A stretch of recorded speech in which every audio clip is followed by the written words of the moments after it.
کہ تو کتنا ضدی ہے۔ 1953 میں ایک امریکن کو پیما جیورج بیل نے کہ تو پہاڑ سے شکست کھانے کے بعد ایک عجب و غریب بیان دیا۔ اس نے اس پہاڑ کو دی سیویج ماؤنٹین کا نام دیا اور کہا کہ اس پہاڑ کا سر کیا جانا ناممکن ہے۔ اس دنیا میں 8000 میٹر کی ٹوٹل 14 چوٹیاں موجود ہیں، جن میں سے 5 پاکستان میں، 8 نیپال میں اور ایک چوٹی چائنا میں واقع ہے۔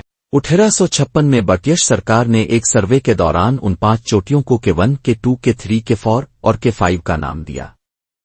انہی 5 چوٹیوں میں دنیا کی دوسری بلند ترین اور پہلی خطرناک ترین چوٹی کے 2 بھی شامل ہے۔ دوستو، وائرل ٹی وی میں ایک بار پھر سے خوش آمدید۔ کے 2 پہاڑی کو دنیا کی خطرناک ترین چوٹی اس لیے بھی کہا جاتا ہے کیونکہ اس پہ مرنے والوں کی تعداد دنیا کی بلند ترین چوٹی ماؤنٹ ایوریسٹ سے کہیں زیادہ ہے۔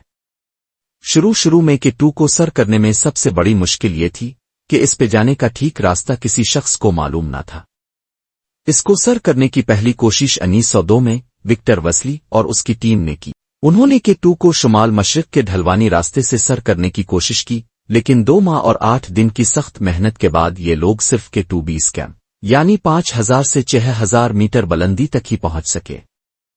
اس مہم سے واپسی پر انہوں نے صرف اتنا کہا کہ اس مہم میں نہ تو کسی انسان کو اور نہ ہی کسی بیسٹ کو کوئی نقصان پہنچا۔ انہوں نے اس پہاڑ کے لیے بیسٹ کا لفظ استعمال کیا۔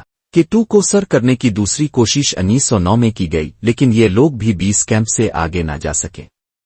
واپسی پر ان کے ٹیم لیڈر نے کہا کہ یہ پہاڑ کبھی سر نہیں ہو پائے گا۔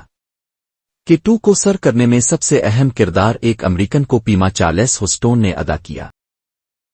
اس نے کے 2 پہاڑ کا پاکستان کی طرف سے جانے والا مغربی راستہ، جسے آج کل ابروزی روٹ کہا جاتا ہے، وہ دریافت کیا۔ اس نے کہا کہ کے 2 کو سر کرنے کا یہ راستہ سب سے آسان اور پریکٹیکل ہے۔ 1939 میں ڈوڈلی وولف اور اس کی ٹیم اس راستہ سے پہلی بار کے 2 پر 8000 میٹر کی بلندی، جہاں پہ آج کل کیمپ نمبر 4 ہوتا ہے، اس تک پہنچے، لیکن اس سے آگے کے 2 کی چوٹی کی طرف جاتے ہوئے ان کے ٹیم ممبرز اس پہاڑ پر کہیں کھو گئے اور ان کو ناکام واپس آنا پڑا۔ 1953 میں پھر ایک بار چارلس ہوسٹون اور اس کی ٹیم نے کے 2 کو سر کرنے کی کوشش کی، لیکن ان کے ساتھ بھی وہی ہوا جو ڈوڈلی وولف کی ٹیم کے ساتھ ہوا تھا۔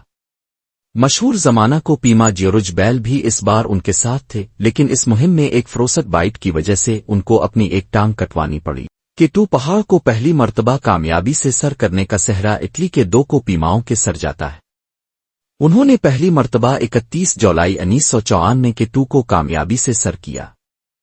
اس مہم میں ان کے ساتھ پاکستانی کو پیما کرنل عطا محمد اور حنزہ کا ایک پورٹر عامر میدی بھی شامل تھا۔ انہوں نے ان کو پیماؤں کا سامان 8000 میٹر بلندی تک پہنچانے میں ان کی مدد کی تھی۔ اس مہم سے واپسی پر عامر میدی کو اپنی ایک ٹانگ کٹوانی پڑی۔ کے 2 کو پہلی بار کامیابی سے سر کرنے کے ٹھیک 23 سال بعد جاپان سے آئے ہوئے کو پیماؤں نے کے 2 کو دوسری مرتبہ کامیابی سے سر کیا۔ ان کی اس مہم میں تقریباً 1500 پاکستانی پورٹر شامل تھے۔ اس کے علاوہ مشہور پاکستانی کو پیما اشرف امان بھی ان کے ساتھ تھے۔ اشرف امان کو یہ اعزاز حاصل ہے کہ وہ پہلے پاکستانی ہیں جنہوں نے کے 2 کی چوٹی پر اپنے قدم رکھے۔ 1986 میں پہلی مرتبہ کسی خاتون نے کے 2 کو کامیابی کے ساتھ سر کیا۔ اس خاتون کا نام وانڈا تھا، لیکن کے 2 کو سر کرنے کے ٹھیک 8 گھنٹے بعد واپسی پر وہ کے 2 کے انتقام کا شکار بن کر جان کی بازی ہار گئی۔ یوں بھی کہا جاتا ہے کہ کے 2 خواتین سے انتقام ضرور لیتا ہے۔ اس کے بعد مختلف ادوار میں مختلف ممالک سے لوگ آتے، کچھ کامیابی سے کے 2 کو سر کرتے رہے اور کچھ اس کے غضب کا شکار بنتے رہے۔ کے 2 سے منسلک 3 حادثات کو خاص شہرت حاصل ہوئی اور ان کو 3 میجر ڈیزاسٹر کا نام بھی دیا جاتا ہے۔ پہلا حادثہ اگست 1986 میں پیش آیا، جس میں 13 کو پیما اکٹھے کے 2 پر مارے گئے۔ دوسرا حادثہ 1995 میں رونما ہوا، جب کے 2 کو کامیابی سے سر کرنے کے بعد واپسی پر 6 کو پیما جان سے گئے۔